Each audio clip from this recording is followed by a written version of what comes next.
There we go. We're on. Perfect. Good. We're all good, mate. We're all good. Kieran Smith, 16-0 pro boxer. How's things, mate? How are you doing? Aye, good. Just training away and just waiting to find out what's going to happen to me. Things are good.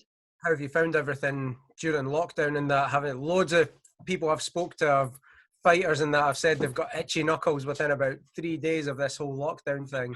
You've been the same? Aye, that's it. It's probably even worse that innit? Because you're like, it's one of the it's like the cake that you can't have, isn't it? And you know it's getting better now, but at the start of it, you're like, oh, I'm not going to be fighting for ages here, and nobody knows what's happening and stuff like that. But I've just kept busy, and I've been busy with training and just around the family a lot more and stuff like that. But it's been all right for me. Yeah, one of the good things, I suppose, is you get to see your family a lot more and have more downtime and do the things you normally wouldn't get to do.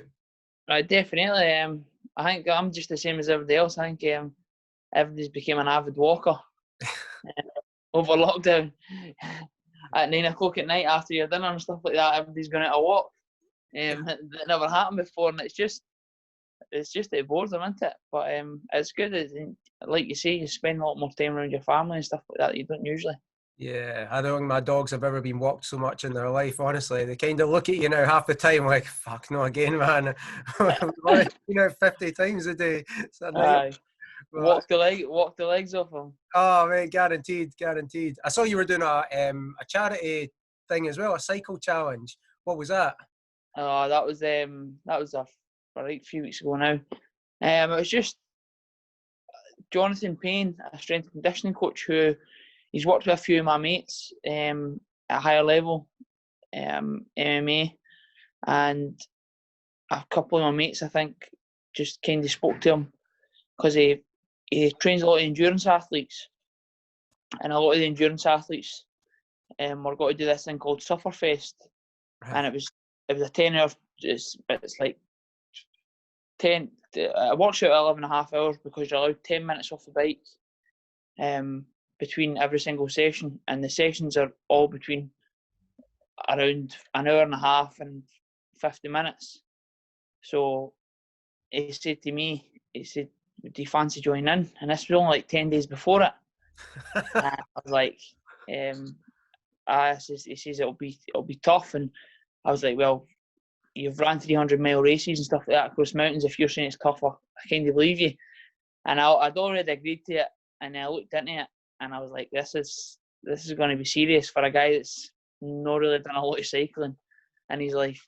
I tested it. I only tested it the app 2 days before it, to be honest, and then I just got on with it and done it. But I was like, I think it was like 3 or 4 days before it, I was like, look, if I'm going to put myself through hell here, I might as well streaming it on Facebook, letting everybody else watch it and raising some money for charity. Yeah, definitely. How did it go then? What was it? Was it as hard as you thought, or? It was hard. It was 185 miles. I ended up completing all in, and people were asking me about distance and stuff like that all the time. Whereas it wasn't a distance challenge. I could have done 185 miles just sitting on a turbo trainer and just going at a steady pace. But it's the Sufferfest app's about conditioning videos, so it's loads of parts that are simulated as Tour de France routes and stuff like that. So it's all a lot of hills, and then they tell you to sprint and stuff like that. And it was tough going. Like I was holding up really well, to be honest, and I got through it, and it was kind of like a laugh and a joke, to be honest. Like most of the way through it, like we were like having banter and stuff like that when I was on the bike, and my coach Ped, he's actually staying with us at the moment because him and my sister have moved back in here before lockdown, before they move into another house. So they've been stuck in lockdown the full time with us as well. So he was water boy for it, and he was just like every 10 minutes he's like, oh, you've only got another 10.5 hours to go. Oh, you've only got another 10 hours to go. And it was just like, it was consistently like that, and I was fine with it all through the day, and then it got to like the last, I think it was like the last hour, the last 50 minutes, and it was like 10 sprints back to back. Oh, They just totally smoked my legs, and I just had nothing left. And I'd burned like 8,000 calories or something like that, and my body just had nothing left in it. And I started going all white, and I was like, it's getting tough now. And I seen it out. I seen the last 50 minutes out, and it was just like it was a weird shock when I got off the bike. Like every other time I got off the bike for like a 10-minute stint, it was like my body was still like kind of thriving on adrenaline. yeah. I never really felt a lot of pain. My legs were obviously sore, but I never really felt like a lot of pain.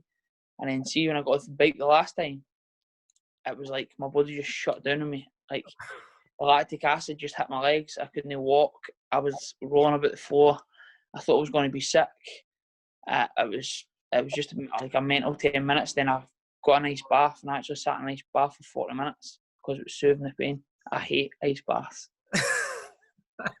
That's mental. So it wasn't even just like a steady cycle for 10 hours. There was like sprints and hills and inclines and declines and fucking hell. Did you know the route before then? Did you know what was coming, or was it like is it just a random, right, now you're going uphill? Well, what happens is like Jonathan Payne set it out, so he was basically like the taskmaster, if you like. So he gets to set the 10. I think there's like 40 different videos you can pick from, and he gets to set. There's certain videos that aren't allowed to complete the challenge because it's like they call it like a knighthood or something like that in Sutherland, and there's certain ones that are too short to be put on the Sutherland. Like if you want to do the Sufferfest 10 hours back to back, yeah. So he picks all of them out, and he managed to pick out the last number 10 was like an hour and 40 minutes. Oh, You know, so to get to like. Sounds like hell. I've done 2 marathons last year. I'd done the London one in April and the Edinburgh one in May, and I'd never done a marathon before, and it was just a completely different kind of level of pushing yourself and training and work compared to training for a fight. Training for a fight, you kind of know what to expect in a way. You know you're doing the rounds, you know it's going to be this, that's the format. But when I was training for my marathon and doing the marathon, it was the first time, probably the same with your cycle, it's the first time you've ever done it. So you're when you start struggling, or you start part of the way through and you think, this isn't too bad, then you get a wee bit further into it and it starts to hurt. And then, I don't know if it was the same for you, but when I got to like mile 20 and people warned me about the wall that you hit about 18, 20. Oh mate, Jesus, it's like pain I've never felt for the last hour or something. I was like, give me a fight any day, give me a Thai boxing fight any day of the week compared to running that last hour of that marathon. Because I was like that. I was like that on the bike for like the last hour, like I say, and like everyone was a laugh and a joke right up until then, and then I just told everybody like, be quiet. I don't want to hear anything. Like I just want to get through this now. I don't want anything. Like I'm not in the right state of mind to try and like even have a joke or anything like that. Anybody laugh. So I know exactly what you're talking about, and crazily enough, after that, I done another. One of my mates he used to cycle pro, and he was like, look, he says, see, well, the roads are quiet and stuff like that. He says, I'm going to do the route to Glencoe and back, and it was 171 miles. And I was like, he's like, do you fancy coming with me? And I was like, why not? And it was the same. It was like, I got going through the Glencoe Mountains, and there's nothing for like 30 miles, and I had no water. And for 100 miles to 130 miles, I could have just threw my bike away, but you can't. There's no way back. You're there and you're doing it, and it's. I suppose it's just it's new mental aspects that you just don't face. Exactly what you're talking about. Like you're going there, you know you've got to do the rounds, you know what's to be done all the time. Whereas you come up against something like that and you've never experienced it before, so you just don't know what's coming. You know what I mean? Those are the best kind of challenges, I think, because it completely shocks your body, and it really teaches you a lot about yourself, I think, about your mental strength and how much you can push through. Because like we said, with the last few rounds of a fight, you're like, right, I know this is it coming, I know how hard I've got to push. But with my marathon or your cycle, you don't know how much worse it's going to get. Like, is this as bad as it gets and then I slip these off, or is it bad for the rest of it, or does it get worse than this? And I've still got to get, I'm not even in the worst possible bit yet. So exactly. your head just says, just stop, just, you've done well, you've done well, you've done brilliant, just stop, just give up, just take it easier, stop for a bit, you'll be fine. And just that ability to push through, I think it teaches you a lot about yourself. Definitely. Another thing, I probably, I wanted to do it, but I didn't tell Jonathan Payne to start with before it. So the app sets up with the turbo trainer and stuff like that, and it tells you the powers that you need to hit all the time. So it's got different power outputs, and it's got different heart rate zones and stuff like that. And you can move the app up and down, like the power outputs. You can move the percentage down from 100% to like 90 or 80%. And the standard to do the knighthood for the Surfest thing is 80%. And he told everybody, because they had a big group message, like, look, everybody remember, it's important that you need to turn the app down to 80% to get through this for 10 hours. And I was like, nah. I was like, that's not happening. That isn't happening. If I'm doing this, I'm doing it 100%. I done it 100%, and I messaged him after it. I was like, by the way, just so you know, I did that 100%. And it was just like that wee 1% edge, you know what I mean? Yeah, definitely. I think during this lockdown, there is definitely, like, not two kinds of people, but there's two kinds of mindsets. I think there's the sort of mindset during this whole lockdown, because this is something that's completely new as well. Nobody's ever went through this before. So there's like two options. You can either just crack on and watch Netflix and eat shite and put on weight and come out the end of this lockdown feeling worse than when you went in. Exactly. Or you can set yourself a challenge, do something new, train hard for it, keep working and push yourself, or learn a new skill or something like that, and come out of the lockdown either with a new skill or have accomplished a new challenge, and feeling in good shape. I think two really clear mindsets, definitely.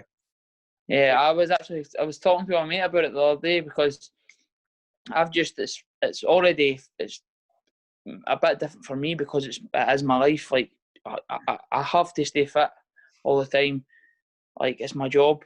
Whereas we'd spoke about it a few weeks ago, and he was like, about starting training and stuff like that. And he's like, he put it off. And then I spoke about it the other day to him, and he's like, you know, see if I knew this was going to last, like, as long as it did, I would have definitely started training. But it's basically coming to an end now. And I'm like, but it's just another excuse you've gave yourself every single week. You know what I mean? Like, lockdown could get like eased off next week, and I'll be back at work. So I'm just got to spend time with family and stuff like that. And it's just that, like what you're saying, it's just two different mindsets of people. You know what I mean? Definitely. It's the old thing of diet starts on Monday, or training starts Monday. This is it. I'm going to do it then, instead of just fuck it, just do it today. Just even if you start today and lockdown ends tomorrow, you're better than you were yesterday, for sure. I thought you were doing a bit of training at higher level as well before. I don't know if it was. I think it was for one of the guys' fights that was coming up. Let me just move this. Sorry, you're saying. No worries, mate. No worries. The battery just went on this. No worries. I think it was it must have been a few months ago now, or maybe it was even a year ago or something. But I saw you training. No. Oh, got me. I got you. No, what it was it was for Stevie Ray against Johnson. Michael Johnson. I was sparring, but I've been doing loads of times, to be honest. To higher level, I got on really well with James, and a couple of my mates train there, and I'm pretty close with some of the boys and stuff like that. So I've been doing a few. I think it was after my fight in June or something like that. I was down, and I was told to stay at the gym for a couple of weeks. So I was like, oh, go down and do some Thai and stuff like that. So I was wrestling and doing some Thai stuff, and then as the Michael Johnson fight got announced, James asked me if I could go down and help Stevie with some sparring, and I was doing quite a few weeks, just helping Stevie with southpaw sparring and stuff like that. And Christmas time there as well, I was in quite a lot. James was just wanting to see, he wanted to take me in the pads just to see like how different it is, like padding a professional boxer, and like he he wanted to learn kind of some of the just the way that we move. You know what I mean? That MMA fighters don't move. Yeah. So I was down at Christmas quite a few times, training. So How do you enjoy the kicking and like Thai side of things and the grappling? That do you enjoy it or? It's great. I love it, and I'm probably it's and I always tell the boys, like, I would never ever like go flat out and hard on a guy sparring boxing as like any like with Stevie, and I was trying to teach Stevie a couple of things and stuff like that without like trying to like murder him, because you don't learn then. Like, nobody's learning when if I'm just going in and just try to steam in. Yeah. And it's the same in the shoes and the other foot. If I go in wrestling and a guy's just slamming me, or I go Thai and a guy's just kicking the fucking legs off me, like, I'm not going to learn it. I'm just going to come out the other side battered and bruised. Yeah. So the boys are all good with me like that. And it's quite enjoyable. Like, it is. It's good. Definitely. It's some setup they've got there as well at higher level. It's a cracking facility. It's amazing. It is. Absolutely incredible. Yeah, you'd have a good frame for Thai boxing actually. Muay Thai's I'm not. You know, kick me in the head, knee me in the ribs. You know what I can't stand? Shin on shin. Don't kick me in the leg, man. Don't kick me in the leg. That's horrible. That is brutal. I was watching a podcast. I think it was one of Joe Rogan's podcasts with Shannon Briggs, and he had a couple of K1 fights over in Japan, and he was saying that he was like, I thought I was ready to go. You know, I landed a couple of good shots, and the guy landed a low kick on me, and he's like, I swear, I've been punched by the hardest punchers in the world. I've never felt pain like it was getting a low kick right to the chunk of the thigh. And I wanted to give in. I literally wanted to quit. He didn't, but he's like, I just wanted to give in and call it a day after that. It's like nothing else. Horrible. Total horrible. Did you ever have a shin on shin clash? In Muay Thai, for anyone that's listening, you kick and block with your shins in Muay Thai. So no, that takes a bit of getting used to as well. I never, to be honest, I never. Most of the stuff was a lot more conditioned than the Thai boys proper sparring. Yeah. For me, James is quite wary, because like I went in that last time I went into wrestling, and I was like, it was like the Thai, we were doing Thai pads for an hour, and then I was like, what? I was like, I'll stay for the wrestling class and that, and he's like, he's like, you didn't need to stay for that. I was like, nah. I was like, who'll stay? I was like, I didn't mind. I was like, they can do what they want to me and that. And it's like, I was in with Danny Henry and stuff like that. And in reality, they're just playing with me. You know what I mean? And I'm finding it tough. And it's just like exactly like what you were saying with a marathon. You just don't know what, like, I'm a total novice. I don't know what I'm doing. Yeah. So you don't know what's coming, what's happening. And these guys are just toying me, but I think a lot of people don't like that. Like, people don't like coming out of their comfort zones. Like, I am a boxer, and I'm not doing that. Whereas I kind of enjoy that, and I quite like the side. Like, if I'm going to punch you in the face, like, I'm definitely going to let you do what you do to me. You know what I mean? Like, you can take me down. Yeah. It's only fair, isn't it? Definitely. Have you been watching? Do you watch any of the UFC events that are on then? Or I've not. I haven't watched any of them. They've had a few behind closed doors now since the lockdown's been on. So they've had they've had about 4 or 5 events now. They've been doing like one a week and sometimes 2 a week. And I'm really looking forward to seeing the first boxing event as well, because watching the football, you watch a football in an empty stadium, and it's been quite shite, to be honest. It's not been that great. There's no atmosphere. Just can't really get into the game. But watching the UFC fights is class. I heard that.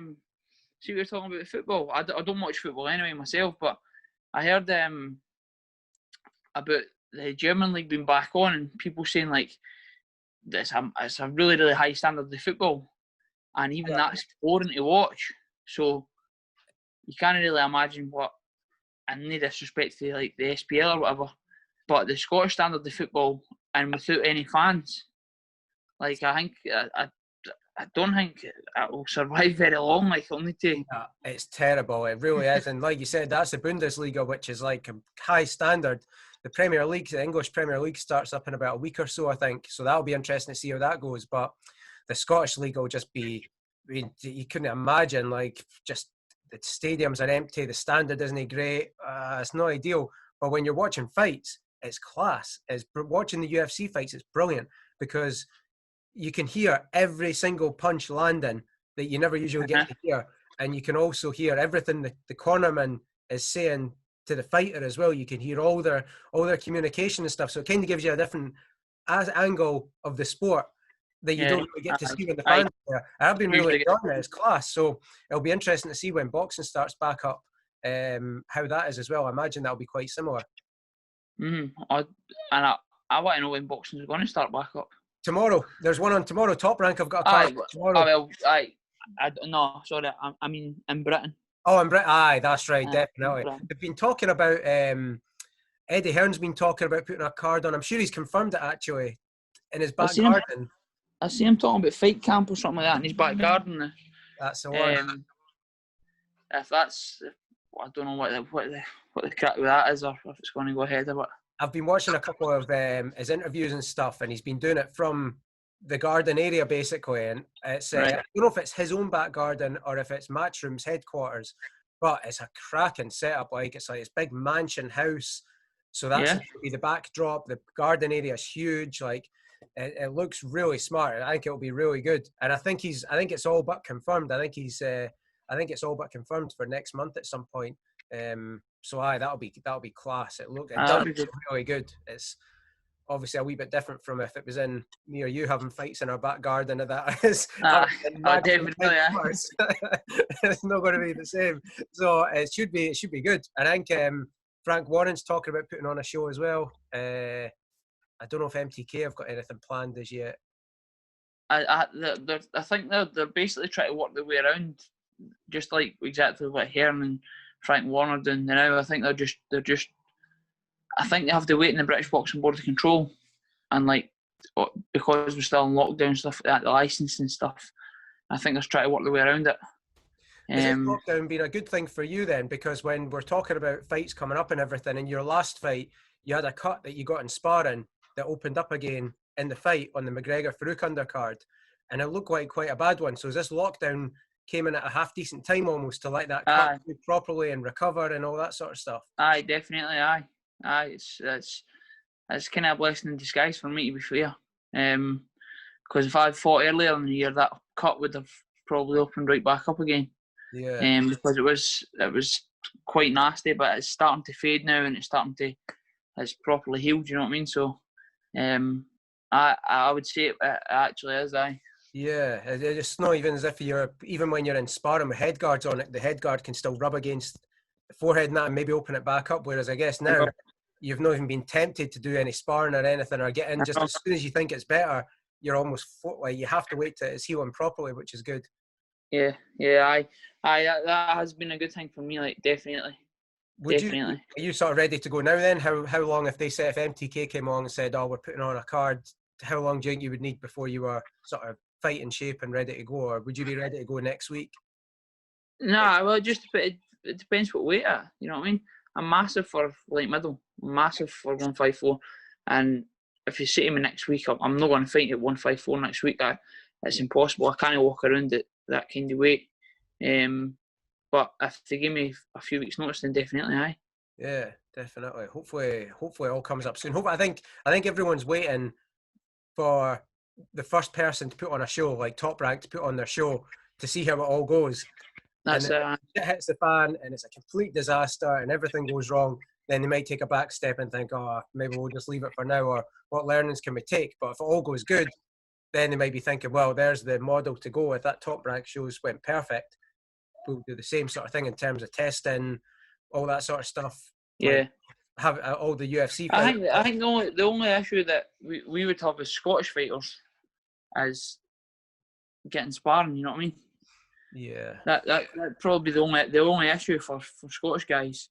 Whereas in England, most gyms, the guys can all spar between themselves. there's that many fighters coming in and out. You know what I mean? But we just didn't get that luxury. Do you usually have to travel down south for sparring then?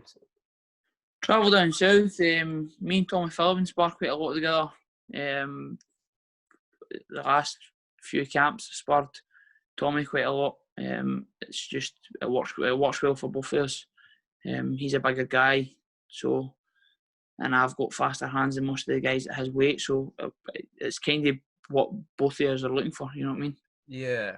What are your sort of plans when lockdown is over then? Are you looking to jump straight into title fights and everything, or do you look at, are most people looking for a couple of tune-up fights to get back into the swing of things? Like you said, your weight and stuff, you might not be able to make super welter for the first fight back. I wouldn't mind getting back and getting in, shooting off ring rust. Like you say, I've not fought since November. It's a long time now if I'm going to jump into a big fight. I wouldn't mind getting some rounds under my belt before a big fight. But I just need to be honest, I need to wait and see what happens at the moment.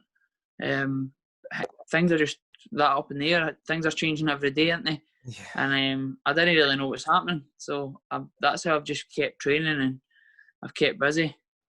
Definitely.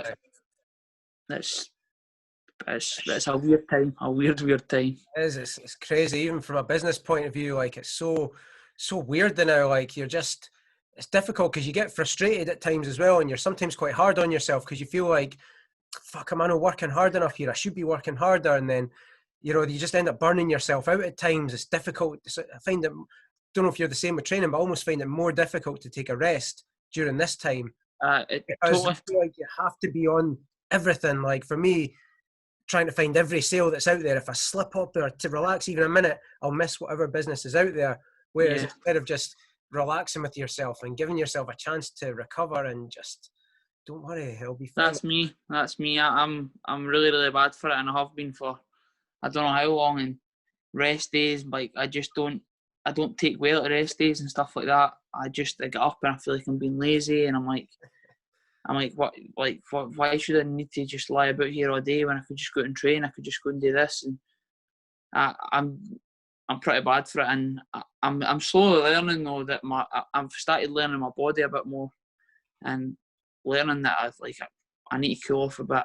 I don't need to kill myself every day, and it's just like I was actually talking to Tommy Stalker about it when I was in Marbella. And that's what he said is like one of his faults was when he was training as a professional. He's like, I was running Istan Mountain on a Saturday when we were supposed to be off training and stuff like that. He says, I was just always training. He says, I was just always in the go. He says, and I just wasn't giving myself that time to like recover mentally or physically. He says, and it was just like, you just end up rolling, like you're just constantly sore. And like 1 week just rolls into another and it's just constant. So I've started making sure I take days out the gym and stuff like that. But that's kind of fell by the wayside in lockdown. I've been doing something every day. I have to. What do you do for nutrition? You're always someone that's in cracking shape. I don't think I've ever seen you out of shape, even in between fights. What do you do for your nutrition? Are you big on supplements or natural or vegan or anything like that? Nah, I'm not vegan anything like that. I just kind of track calories and stuff like that and make sure I get enough protein every day. And I'm just off that. I eat. I'm a big eater. So I always eat loads of vegetables and stuff like that. To fill me up.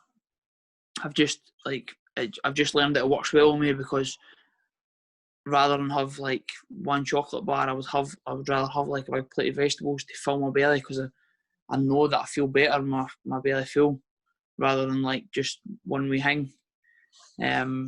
So that's kind of the way I use nutrition. I eat far too much chicken though.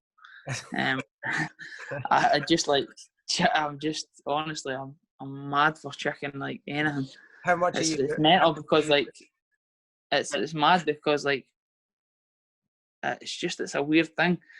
Like I eat chicken all the way through camp, and you would think like you'd be so scunnered, being so sick of it by the end of camp.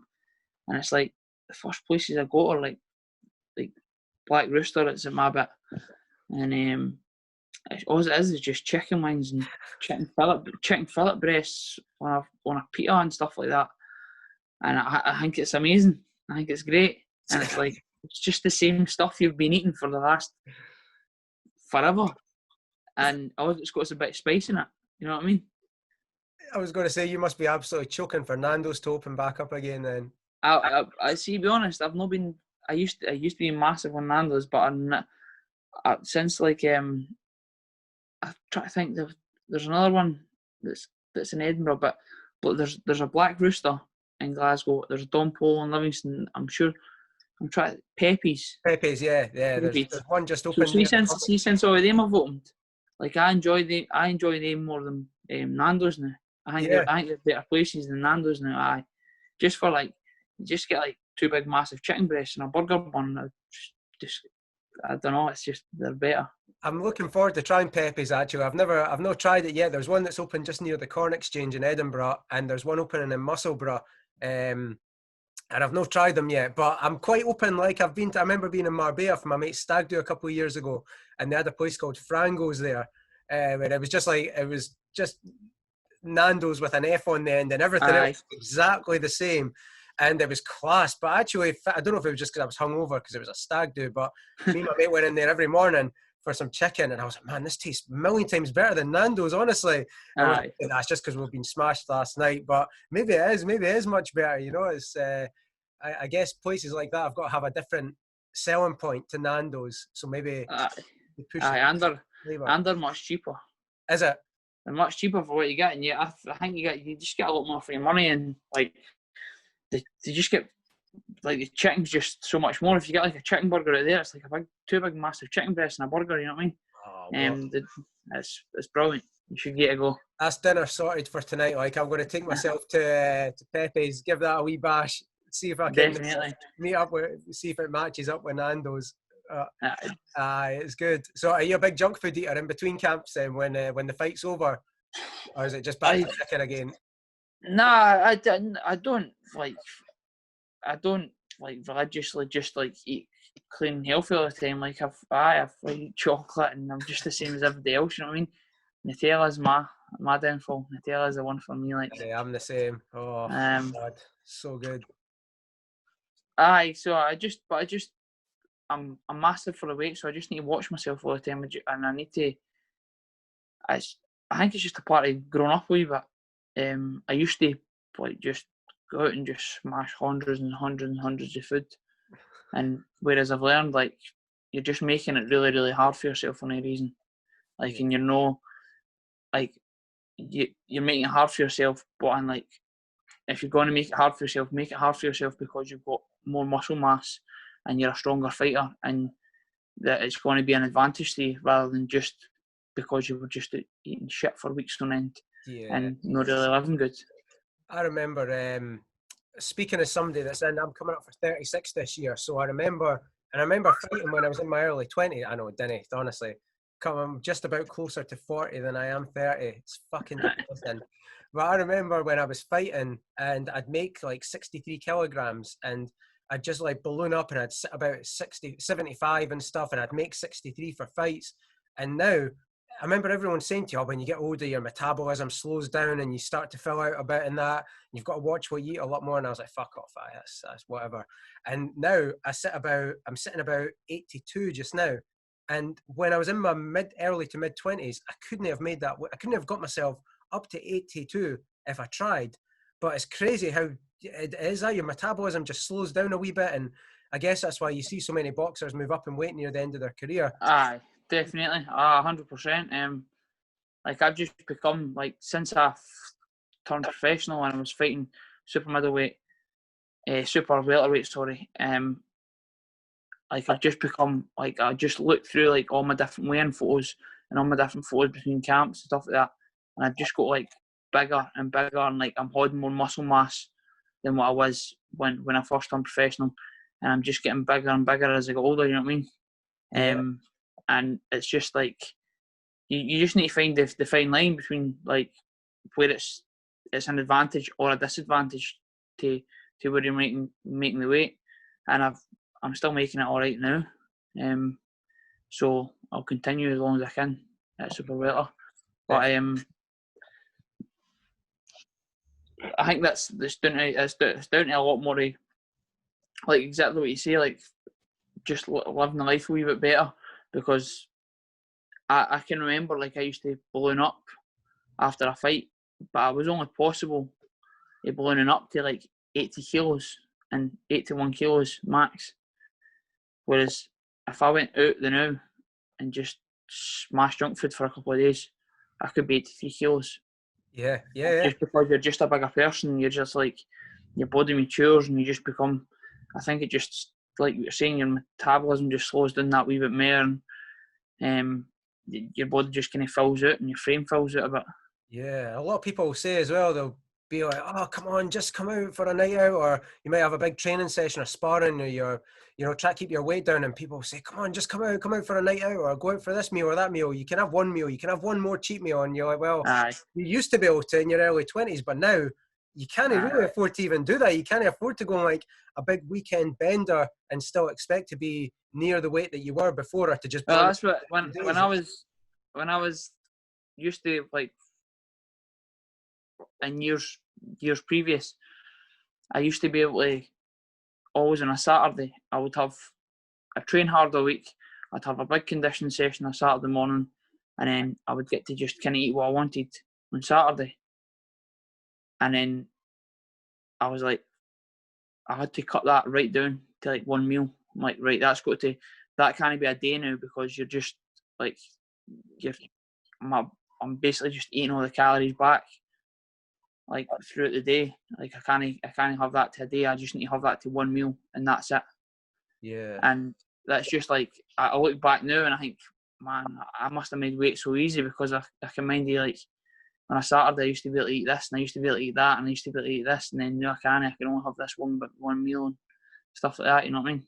Yeah, if it was that easy to keep in shape, everyone would be walking about with six packs and in lean condition. There's a reason so much of the population's overweight, because one, junk food tastes so good, but also because as you get older, like we said, it's not as easy to lose and to just put it off in a couple of days. So, and that's probably another reason why more people aren't fighters, because sometimes making the weight's more difficult than the fight itself.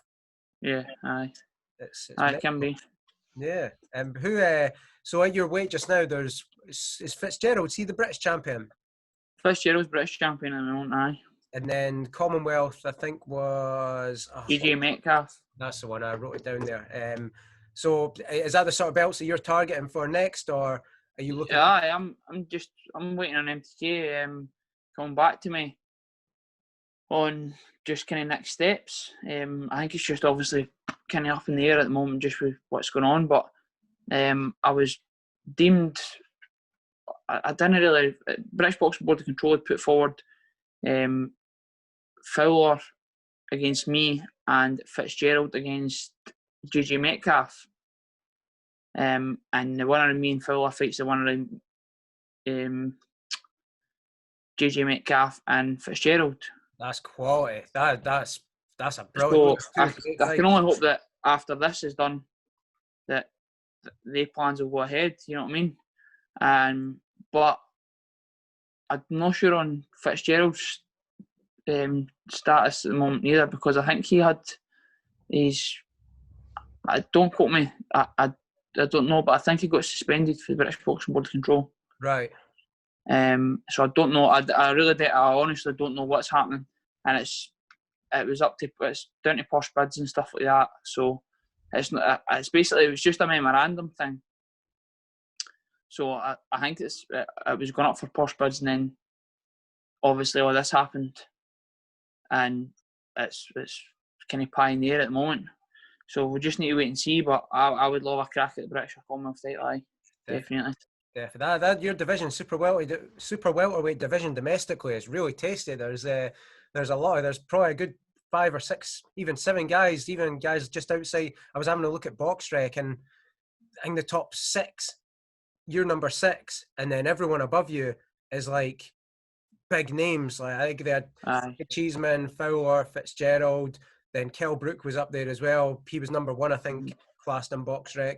But then even underneath at 8 and 9, you've got guys like Troy Williamson and stuff who you fought in the amateurs as well, I believe. And I there's did, aye. brilliant names in there. Like, it's some really cracking fights that can be made. As it's a brilliant division domestically just now, because there's that good mix of top level guys that are established and well known, and up and comers like yourself. That Aye. beating a guy like that would put your name right up there. Aye, right in the mix. I know. Aye, that's it. So, like I say, I hope that some of it comes off. You know what I mean? Like, and it's one of the fights. Like, if it's for a British or Commonwealth title, they're the kind of fights that you're no one to take on like 2 weeks' notice. You know what I mean? Yeah. But if everything clears up, then hopefully that can, like, something like that can happen by the end of the year. You know what I mean? If we can get people back in arenas, or even behind closed doors, like if behind closed doors is going to be a thing for the future, you know what I mean? Get something like that going before the end of the year, definitely.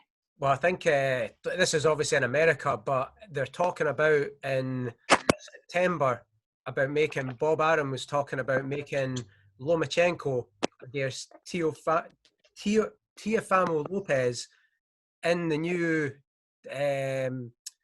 Is it the Vegas Raiders they're called now or whatever? They've just built a new stadium in Vegas, 65,000 people, and they're looking to put that fight in the arena in September time in front of a full crowd. That's just what they're obviously not confirmed yet or anything, but I read a couple of articles on it and stuff. That's what they're planning. So maybe if that's what they're planning in the States and that comes off, they seem to be a wee bit further ahead of us in terms of the likelihood of crowds in there. So maybe by the end of the year or something, it could be possible. Aye, well, hopefully, aye, definitely. The other thing you've got to worry about as well, I guess, is if a second wave of this comes along as well. Like if they. Aye, well, I've seen like I'll be honest, Ross. I'm not I'm on social media, but I'm like I told you, skim things. Like I didn't look into things and stuff like that, and that's how I don't see, like I look at my phone, but I don't actually see it. You know what I mean? Yeah. But I seen a lot of the protest things and stuff like that, and I seen like a lot of people outraged that like another wave of this COVID thing comes. And I just hope it doesn't. I think if it does, then it's not going to be because of the Black Lives Matter protest, because we also had for V-Day, there was like fucking idiots doing the conga in their streets and street parks and stuff with like 100 people. There's been it's not just about the protest. Like there's no, I know that. Aye. How many people do you see that just blatantly just have disobeyed the rules for, like, since the start of it? Yeah. Like people just in other people's houses, and like people are drinking in folks' houses and just being stupid, eh? Yeah. Just being total morons. We'll all as a population have a responsibility then to take responsibility for a second wave if it happens. It's not just because people were on the beach or because they protested or because of our V-Day parties. It's people just nipping around their houses. Everybody collectively as a nation, and not obviously every single person, but in general, that's what I feel. I feel bad reading that stuff about the protests, because people are kicking off at them, at the protest people, saying, oh, second wave this, second wave that, blah, blah, look how many people are social distancing. But they don't forget that all this has been going on before, when we had that nice weather at the beaches and everything. Well, it's just it's the same thing as like they're back to work in London, you know what I mean? And you've seen like the tubes and the trains, the buses, like just rammed with people. And it's like, it's going to come back if yous are going to allow it, you know what I mean? Yeah, you kind of get but that's no, I would say that's not the people's fault, you know what I mean? People have got to go to work, they've got to make money.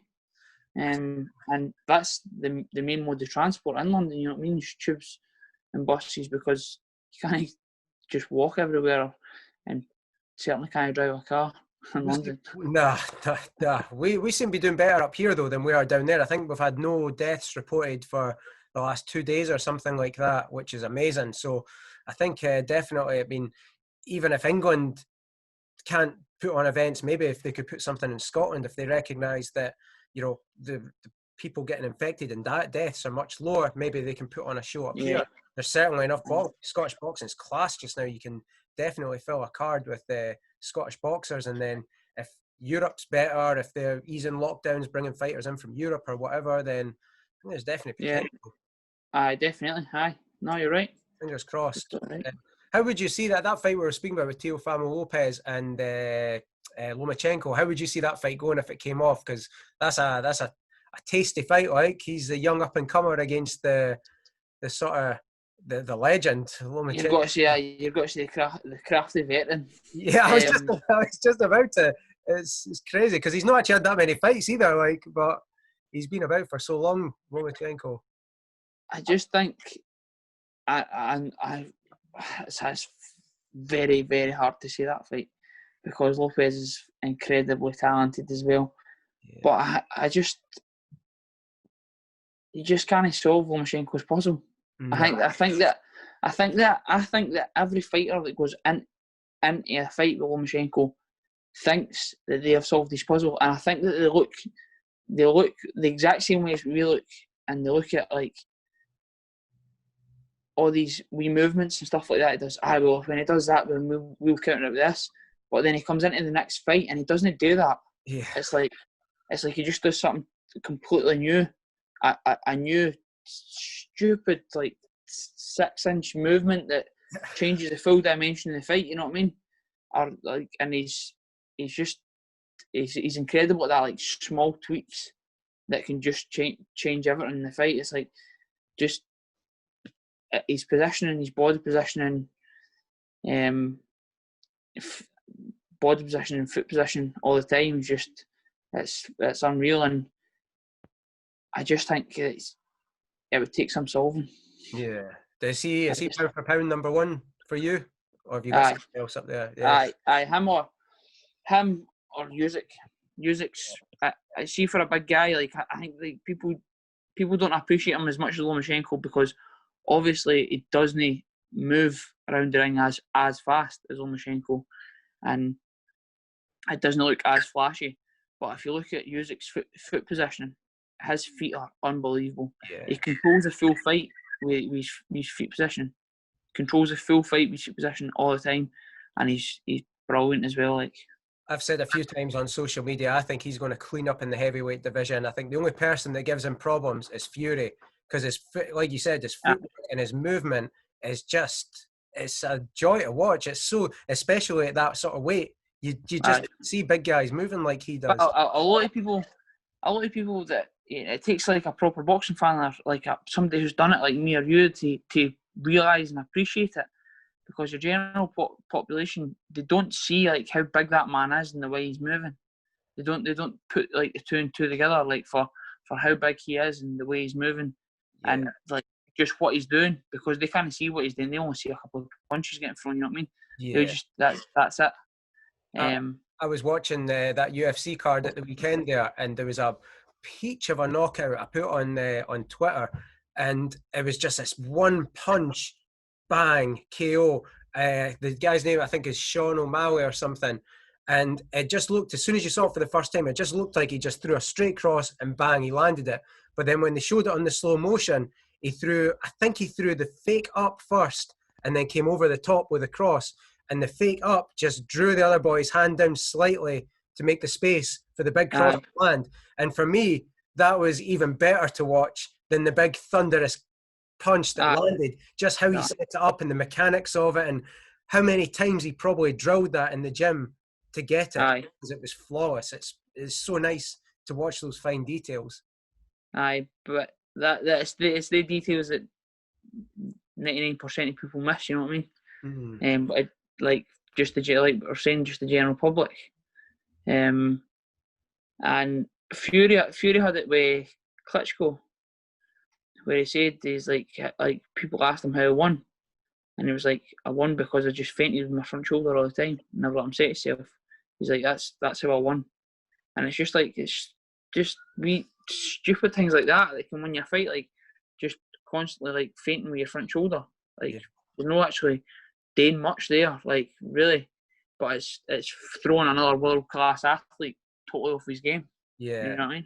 Yeah, and it's just that small movement. Like you very rarely, for anyone again that's watching that's been in the ring, you'll know, but you don't get the chance to think in the ring in terms of, if I see that come in, I see that coming. Everything's just what you've drilled in the gym, and instantly you've not got time to think. You can't think, right, I'm waiting for him to do this so I can do this, and then you're just so. seeing all those small movements is just a joy to watch. And that was why I always loved Mayweather. Mayweather was one of my favorite boxers of all time because just his defense and his ability to move and distance and timing was just perfection. It's so good Aye, to watch. But for a lot of people, it's boring. aye, exactly, aye.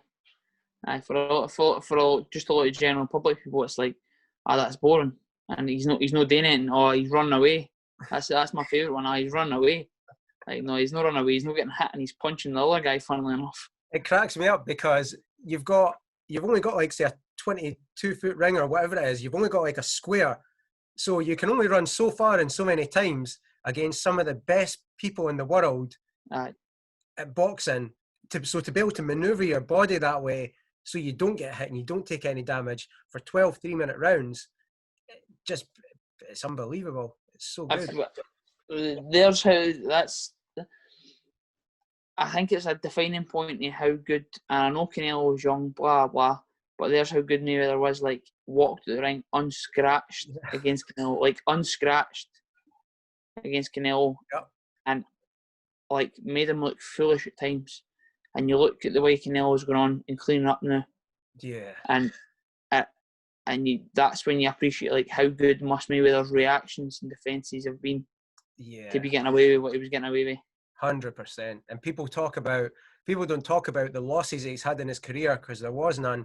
They don't even talk about the bad decisions because you would say the De La Hoya fight was the closest one, but people talk about, he almost got knocked out off of Maidana because Maidana landed one big punch, or same with Shane Mosley, I think it was as well, that just about knocked him down, but he still stayed on his feet. And that's how good he is, because people aren't talking about that time he got KO'd or lost or even knocked down. They're talking about, that time he just about got knocked down.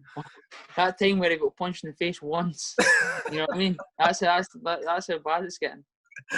It's mental. Have you got any interest in seeing him make a comeback, or do you like seeing it? And do you like seeing him in this new coaching role? He's working with Devin Haney now, I see. I seen that. I seen it on Instagram that he's working with Devin Haney, and I think I'm not going to say he'd be better staying there, but I think that he's done all he can do. You know what I mean? He's not going to prove any more than he's proven. Like, coming back, like there's nothing for him to come back for. No, there's no reason. Like, he's got all the money in the world. Yeah. You know what I mean? He's got all the fame in the world. He's arguably got all the credibility in the world as well. Yeah. You know what I mean? So it's pointless coming back in. I'm not going to say he's not going to be as good when he comes back because he's amazing, but time's going to catch up at some point. And why take that risk factor of your total legacy for nothing? You can't gain anymore. There's nothing more to gain. There's the only way is to lose. Like, that's like, you can only lose it coming back. That's exactly it. Father Time. That's probably the main thing that would beat him, you would think. Aye. And you don't know when it would happen as well. Could be looking brilliant in the gym all through the fight camp, and then on the night, it just suddenly hits you. Doesn't wait for anyone. Father Time just takes you, and that's it. Aye, that's what I mean. Aye, like I say, like there's potentially or really nothing for him to gain, is there? No. Like, he's what, he can come back and win another world title. Like, you've never done that before. Yeah. You know what I mean? But what happens is he comes back. Worst case, he gets beat. Best case, he wins and doesn't look good. And then all that happens is people criticise him anyway. Yeah. Like, he's not got it anymore. Yeah. He's this. And then for the next 10 years, all people got to talk about is, but in his last fight he was rubbish. Yeah. He's not going to be rubbish. He's never going to be rubbish. But that's the way they got it. But he was rubbish in his last fight. You know what I mean? Yeah. No, I agree 100%. Speaking of world titles and fighters winning another world title, Pacquiao, the Freddie Roach has been saying they're working on a fight, Pacquiao against Triple G. That's one of the fight he wants. He wants to move up to middleweight to fight Triple G and win a belt in a 9th weight class. Is that even possible, do you think? I mean, is that fight something that should happen? Or does he even stand a chance against somebody with Triple G's size and power? I don't know, but if you're telling me that Pacquiao's got to go to middleweight, all I want to say is that without performance-enhancing drugs, there is no chance that he can. It's not possible, is it? No. It isn't possible. It isn't possible. No chance. No. Um, Do you think he has sort of dabbled in it throughout his career to even get 8 weight classes? I mean, you don't want to discredit the guy, but I mean, moving up from wherever he started to where he is now. I don't want to single Pacquiao out, but I think there's been a lot of guys at the top level of boxing that have been in and about it like for years. Yeah. And I think it goes on a lot more than what people actually realise. I definitely think it goes on a lot more than people realise. I didn't want to single like people out names and try and discredit anybody, but like I don't know. I just think a lot of world class athletes are at it. Yeah. Are they? They used to see in the old MMA days. There used to be an organization in Japan called Pride, and it was like the UFC, but in Japan that was like the main player before the UFC came along and took them over. And they were run by the Japanese mafia, and fighters have came out and said that in the contracts, they literally wrote in the contracts, the Pride contracts, we will not test you for performance enhancing drugs. So everyone used to just come in, you watch, if you watch any of their old fights, they're like juiced up to the max, like veins popping out and everything, and just like, oh, they just look like caged animals. It's mental. Oh, Jesus. So it's not that, and that's only in the late 90s, early 2000s. So it's not incomprehensible to think that that also went on in boxing. Maybe not to the same extent as it did in Pride. But nah, but see if you like, I don't know if you've ever seen this. Have you ever seen Icarus? No, I've heard of it, but I've never Icarus on Netflix. Like that gave me a massive insight, like to like how much stuff goes on. Is that the one about the cycle? Is that the cyclone one? Aye. Yeah, I watched it a couple of years ago. I think it was maybe a year or two ago. I watched it, and it was basically about. I think it was the Russian cycling team, and it was about Lance Armstrong and basically how he passed all the tests. Because Lance Armstrong passed like 500 plus tests or something like that. Yeah. And it's basically the guys. I'm sure he was the head of the Russian team, and he was basically the one who was told like to dope all the athletes, and he was responsible for doping them and making sure they tested clean and stuff like that, and all this stuff. And he basically said, as long as performance enhancing drugs are around, he's like, athletes will always be one step ahead of the anti-doping system. Because see, when you think about it, see if you've got just say for instance like a Mayweather or a Pacquiao or somebody like that, somebody on that kind of money at that level, right? And they're making £200 million for a fight. What's £1 million? What's £1 million? Nothing to them, right? To have one of the best scientists in the world, right, for one fight, to make sure everything goes to plan for them, and they come out clean, and there's this way around about it, and this scientist knows or whatever, or this scientist goes and works in a job for, I don't know, $100,000 a year. You know what I mean? Yeah. And try and catch these athletes out. So they're just always going to be one step ahead, just as long as money's involved. You know what I mean? And the worrying thing is, when you do get caught, you look at what happened to Big Baby Miller. What happens? You get caught a clear cheater, and he's been done before, and he got done again. And what did he get? Like a 6-month ban. And even during that time, reporters are going up to him, asking him for interviews, and keeping his face in there. And people are saying they're not ruling out not working with him again. They're just saying they wouldn't do it now. I'm like, the guy, like, he's blatantly went out no other way than to cheat. He's not went out and taken something he maybe shouldn't have. He's literally went out with the intention of cheating, and yet in 6 months he's pretty much back at it. Aye, and I think there's that's probably worse for professional athletes in combat sports. Like, it's like, see, if you're a swimmer and you're cheating, then fair enough. But if you're a professional, like, combat athlete and you're cheating, you're putting somebody else's life at risk. Like, you're any time that you're willing to cheat, you're willing to put someone else's life at risk. Yeah. You know what I mean? Because you're going in there and you're punching another guy in the face. Like, it's totally different.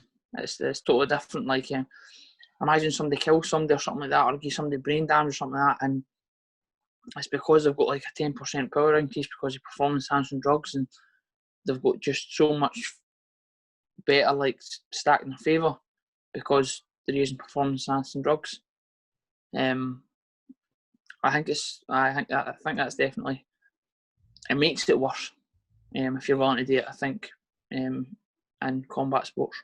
Yeah, you're not just going out to win a race or anything like that. Or That's what I mean. Like, you're directly impacting somebody else's life. Yeah.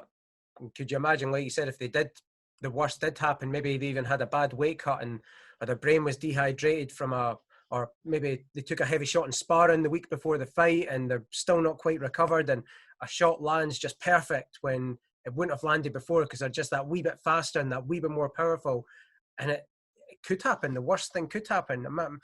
Couldn't even imagine what that must be like for the family if it did happen, and then having to live with that on your conscience. You're living it. That's the big massive thing as well. Like, the family on one side that's got to deal with it, and then you having to live with it in your conscience, knowing that all the time you're cheating. Yeah, you know what I mean. Yeah. Like, it's that's a big massive thing, I think. Yeah, it's crazy. It's crazy.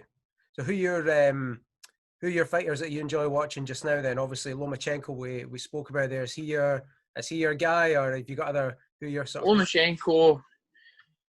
I enjoy watching Usyk as well, and I enjoy watching Taylor just because he's southpaw like myself. Taylor's, honestly, and I'm not saying that because he's my mate and anything else, is probably one of the best guys to watch in the world now for excitement. Like, he's spiteful, he's fast, you know what I mean? He's just coming together like totally perfect. Like, he just rises to the occasion every single time. And he's getting better. Aye. Every fight. Like, all the time. It's crazy. All the time. How far do you think he can go? How do you think he can get? He's already kicking about probably between, for some people, 7 and maybe 15 pound for pound, between that sort of number. How far up do you think he can go? Can he get to pound for pound number one level if he keeps improving the way he's going, do you think? It's hard to say. I think that he's definitely got the ability to move up and win a world title when he moves up, and potentially, just like we were saying, as you get older, the weight cut just becomes so much harder. And I don't know, I've never been in camp with Josh with his weight cuts and stuff like that, but he's got a good frame. Josh has got a weird shape. He's got a really weird shape. He never loses a six pack. He's always got abs. He just goes out of the way. Yeah. He just goes out of the way. Never loses abs. And he's got the build to move up through weights and potentially be one of the best pound for pound fighters. Definitely up there. He's adamant he makes the weight. Like, even when we've spoke off camera, just having a chat in the shop or whatever, he says genuinely he doesn't have any problem making the weight. He's like, I make it. Obviously, it's difficult like any weight cut, but he's not having to like kill himself to make the weight or anything or drain the life out of himself. Which is crazy because, like you said, he's got a really weird frame, and you would think it would be almost like you have to chop the leg off to make it, but he seems to do it. Nah,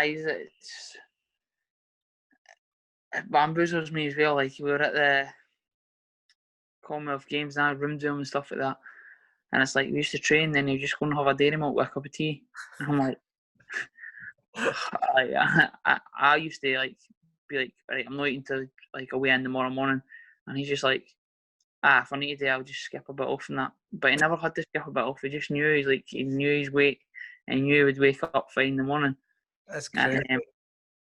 alright, it's just it's mental. But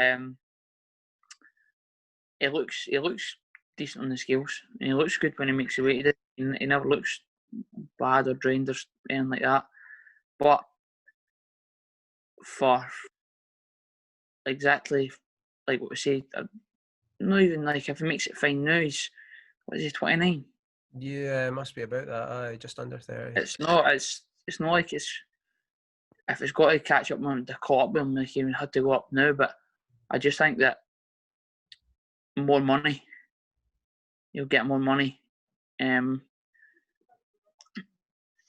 Just moving up, just like what all the other great fighters have done, because it's like they move up and the odds are suddenly not stacked in their favours anymore, and it just creates more excitement. You know what I mean? And it just creates more excitement, more money. Yeah, I think when you move up in weight, you lose that. If you do have a size, like somebody like Josh has a size advantage, it's super light. When you move up to welterweight, that size advantage generally could be gone. He's still a big guy, but that's one thing. So I think that's when you see who the true champions are, the ones that can move up in weight and still perform at the best, that maybe has that size advantage at their own weight, but don't have that anymore, but still perform. They still win. And I definitely think he can do something at welterweight as well, but that's where the money fights are, definitely. Well, imagine I'm going to find welterweight. Oh man, jeez, would you want to see him fighting Crawford? Would that be the one at welterweight to make? Aye, no, though. No, not yet. That Not yet. still But the undisputed fight. That's the one. I'm hoping it's a bit of a weird time in that division as well, because Josh has got his mandatory, Ramirez has got Postal as his mandatory, but then also Jack Catterall is mandatory for the WBO. And he's all but said that he'd have to be paid an absolute fortune to step aside. So you could be looking, by the time this lockdown's done, Postal fight, Ramirez fight, Josh fights his mandatory against Kong Song. Then if Ramirez has got to fight Catterall, like how long does he wait for that? Do you still wait for the fight to happen, do you think? Or do you let's just leave that and move up to welterweight? Like what you say, it depends. Like if it's a hard one, because it depends how long it's going to take. Depends, and it depends if Jack Catterall is willing to sit on the sidelines, which he's saying he's obviously not, unless you get paid a fortune. So it depends if they're willing to pay a fortune. You know what I mean? To sit on the sidelines. But I think it's just a total timing thing. Like get his mandatory done, then see what happens after that. If the Ramirez Postal fight that happens, and like basically what's got to come at the end of that before he and if Jack Catterall wants his mandatory and doesn't want to be paid or whatever, then it's money at the end of the day, innit? It is. It's about money, and it's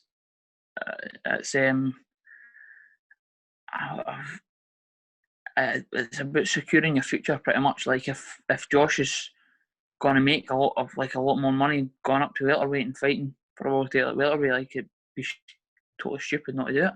Yeah, it is. Like it's a great point, because it is such a short career, and you want to make as much as you can, because by the time you're in your mid to late 30s, apart from the rare exceptions, your career's pretty much, you're moving on to something else.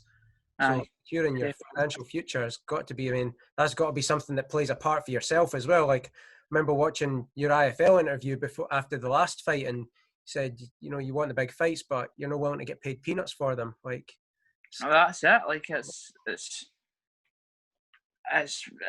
tough. It's because like of course I want the big fights. I want to be in the big fights, but I'm not, because I'm not signed to a big promoter. I'm not just going to take peanuts to fight somebody else who's going to be on a lot more money than me to fight me. Like, why should I? Like, what's like if I'm going in there the same as them, and I want the money. You know what I mean? and it's like what you're saying. It's a very short-lived career, and I need to try and establish my name and make some money so that the future is secure, which is very unsecure for me now. Yeah. I guess you're in that tough position because you're not the guy yet that everyone's chasing. You're the one that's chasing Fitzgerald and Fowler and that. You just need that one big fight, like if it's Anthony Fowler, that big fight against him. And that, like we said before, that just puts your name on the map. Then suddenly everyone underneath's like, I want Kieran Smith. That's the guy. And then you're the one demanding the big money. Like, well, look, come on, I'm the one with the British title, you know? Aye. Come up to Scotland and fight on my show, that sort of thing. Aye, definitely.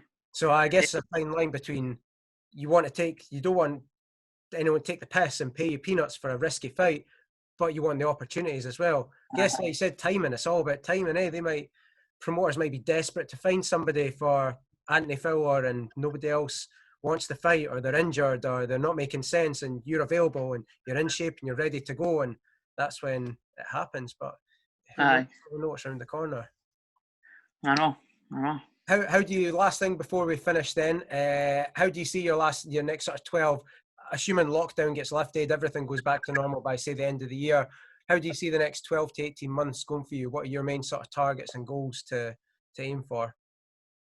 My main sort of targets are to be pushing on to that, to make myself mandatory for the British or Commonwealth title, and just win titles and establish my name, to be honest. Like, there's people that have got like a certain route they want to go down, a certain path, this, that, next thing. Like, I just want to fight good names, want to establish my name, and I want to be in big fights. You know what I mean? I want to be in big fights and establish my name, and whether it be like, it doesn't need to be like a British or a Commonwealth title. Like, if something else arises that's a big title, like one of the WBC like decent belts, or like one of the IBF decent belts, it's got to put you right in the mix with the top guys in the world. Like, I'm up for that. So it's just about trying to get the big fights. That's what it's all about for me now. And like what you say, it's just a totally weird time. So it's sitting, like, I'll need to sit down with MTK after this and find out like what is the plan, like what's happening with myself, and just like where we've got to go for where we are now, because things are obviously put off and put on hold, and you just I can imagine like a lot of guys will be wanting tune-up fights before they go back into big fights and stuff like that after this, and like where we're going to go after the tune-up fights. Like, it's like, can we make British title fights, can we make Commonwealth title fights, or do we need to go another way? You know what I mean? So aye. Nice. Yeah. Well, listen, I appreciate your time today. I really do. I'm a big fan. I love watching you fight. I think you're going to be one of these guys we'll see the best of you when you're in a big fight. Somebody like Tyson Fury, you'll perform at your best under the bright lights against a big live opponent. And I think you're going to shock a lot of people down south, a lot of people that are maybe still sleeping on Scottish fighters up here when you get your chance against somebody like Gerald. I've got a strong feeling you're going to take it, and good things happening. Thank you very much. Sure, mate. But thanks again, mate. I appreciate the time. It's a pleasure. Yeah, thanks, good chat, mate. I appreciate it, and hopefully this lockdown's lifted and we're back to normal soon. I know. Hopefully. Perfect. Thanks again, mate. Cheers, appreciate mate. it. Have a good night. Cheers, mate. Bye. See ya.